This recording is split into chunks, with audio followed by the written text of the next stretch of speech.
Bilmezdim ruhumu, köçanı başlar, tökülər başıma qayalar daşlar. Ölsəm günahımı anam bağışlar, ölsəm günahımı Allah bağışlar.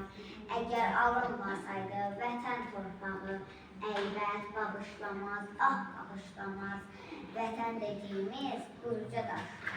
Vətən bu can sənə fəda, torpağı vermədik yada, torpaqdan göyələr şəhid, qalxar ruhum rotağa, çeşid çəkər Qarabağa, and olsun üç rəngli bayrağa.